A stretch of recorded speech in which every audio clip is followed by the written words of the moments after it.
Welcome back to Happy Chappy. So, living a happy life. Um, I always found people not to be happy. There was always something to complain about. I say something, many a thing to complain about. If it wasn't one thing, it was another.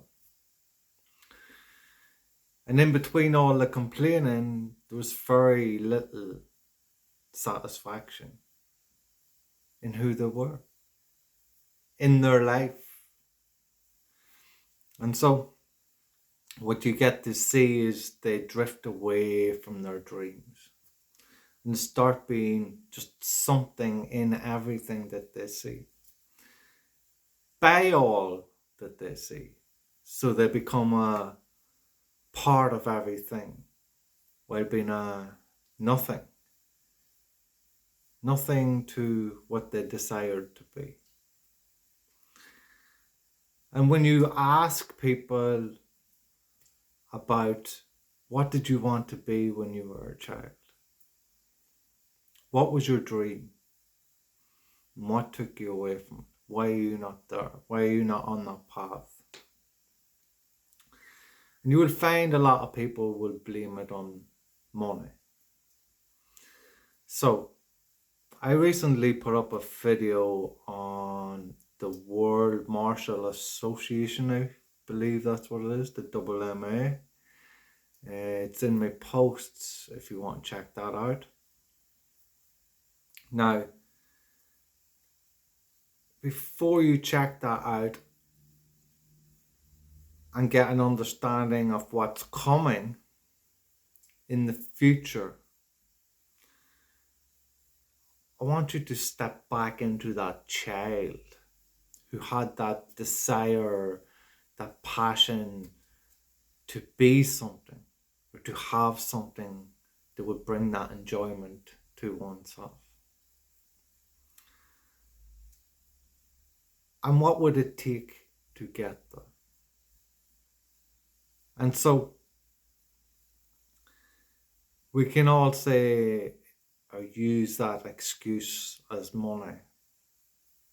But if we step out of who we are and forget about everything that's in your life right now and just step into that child. And so when I was younger, all I wanted was peace, for everybody to be happy with one another, just to be at peace, to be in just enjoying what's there. And so for me, I didn't really have to look outside for physical objects or things. It was more about how I felt about other people. And what I had to look for or make steps to change that, to see it in other people, I had to find it in myself. But I kept looking outside of myself at other people and why they were the way they were and why they felt the way that they felt, while forgetting to understand why I'm feeling the way that I'm feeling. And so, like most people, we drift away from what we want. And so, even though I wanted that peace and I was searching for it, I was looking outside of me. And I came to understand that it wasn't getting me what I wanted. It was actually making me worse. It was making me feel more about that hurt that was in everybody else. And so I started to look within me and to see why I'm letting all these other people, these other beings affect me when all I want is peace, and that comes from within me. And it doesn't have to be from what I see in others, because that's who they are being. And I don't need to take that on to be me when all I look for is peace. And when I look outside of me, that's not what I see. And so I'm not going to find it outside of me in anybody. I need to find it in me. And so I looked for all the little things in life that would bring me peace. And as I said, as I was a child, all I wanted to see was everybody happy with one another and to be at peace.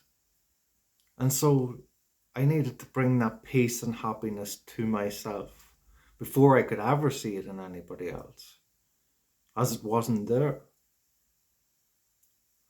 And so for me to find that or to see it in people's lives, I needed to be able to see it in myself.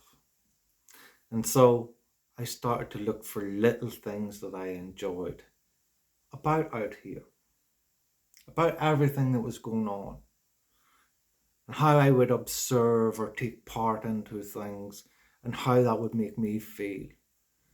And while I found my freedom in being free, not being connected or manipulated by anything outside of me, but by being a part of everything and doing what made me feel good, and to anything that didn't make me feel good, to drift away from that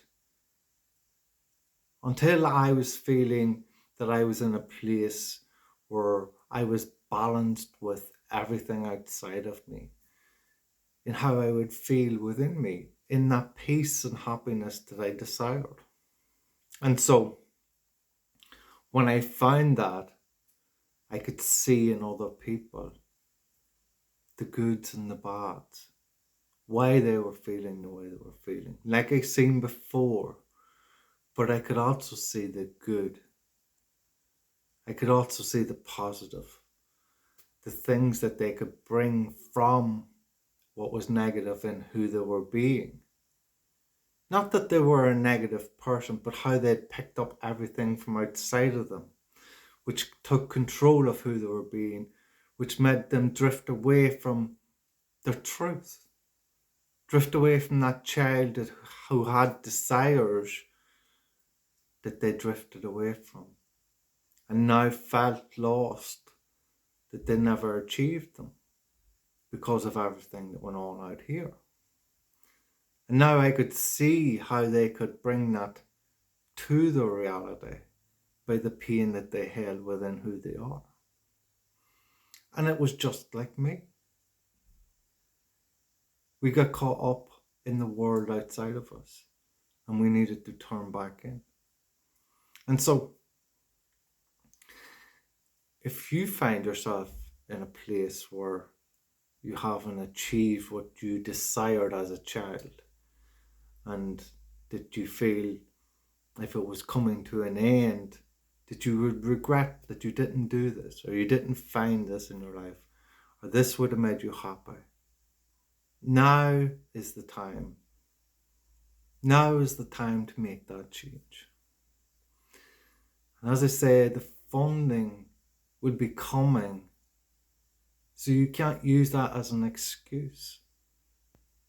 And you have to look by reflecting back at who you are, why you aren't already there on the path that you desired.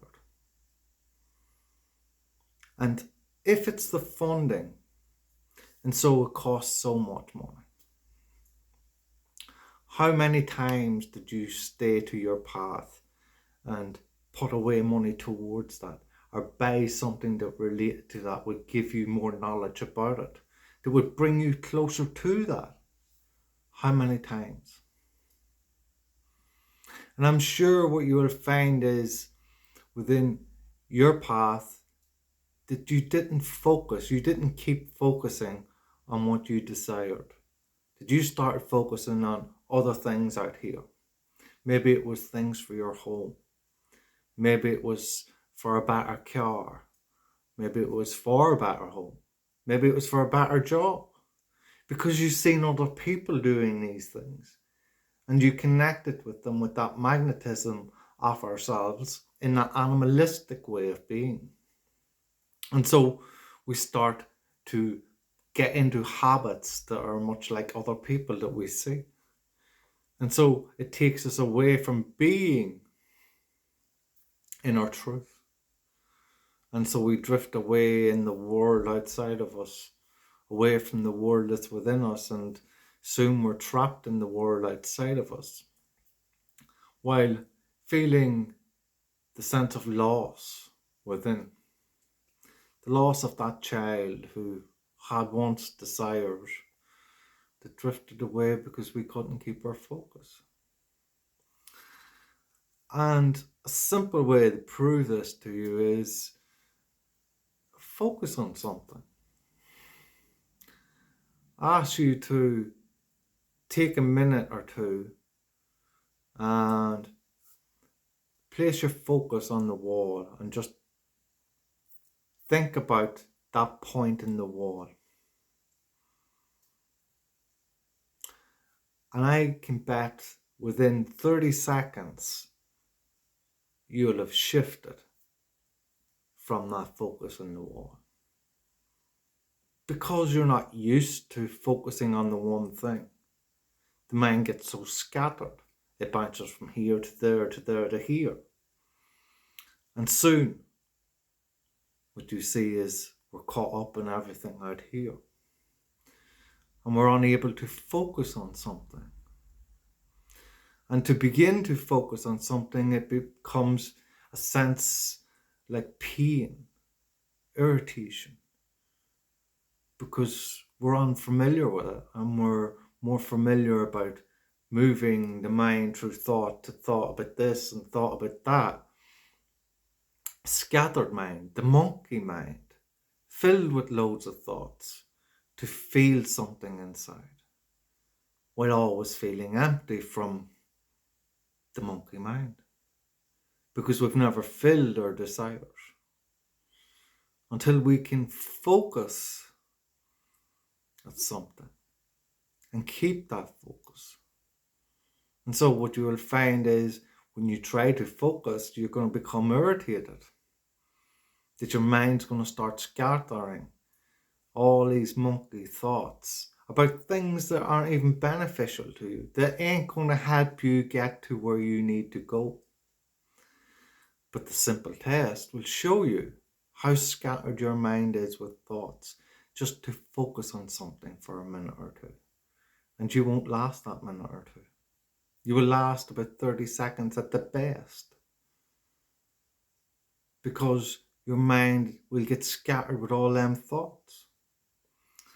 And what you will find is the more you're able to sit with yourself and focus, not on anything specific outside of you, but this will help you focus what's within, what's going on within you, in the amount of thoughts that goes on in your head each and every day. And a lot of the time we don't realize, because we're in constant flow of moving from thought to about this to thought about that in multiple conversations. What we were talking to Mick the other day about this, or Tommy, or Jimmy, or Michael, or Jessica, or Susan, whoever it may be. And all their thoughts are influencing your thoughts. And so you're all caught up in everybody else's thoughts, never being focused on what you truly want and who you are. You're always focused on what's going on out here in everybody else's life, and never fulfilling what's in here. So take the test, create the test. All you have to do is pick a point in the wall, start focusing on it. And within 30 seconds, time yourself. Put it down to 2 minutes and stay focused, or try to at least, for them 2 minutes. And in them 2 minutes, if you can last, but within 30 seconds, I'm sure you'll have drifted away into multiple thoughts about different things. But by keeping your focus, you're going to start noticing this. And then you're going to start noticing how much is going on in here every day that you don't realize, that takes you away from what's in here, what would truly make you happy, and them desires that you had as a young child. that you've drifted away from now because of all that goes on in here. And so then you start to realize the programs that's going on, the programs that you've created by focusing. Anyway, this I hope helps you. You might want to check out that video as it may help you on the funding of something that you may want to help yourself, that you may have used as an excuse, or maybe you have in some sort of sense needed it to progress forward into that. But what you will find is by focusing that a lot of the time that you had opportunities, that you wasted them, even when that funding was in your hand. You probably spent it on things that you've never really needed, but because you wanted. Anyway, this is Happy Chapper. Love and peace.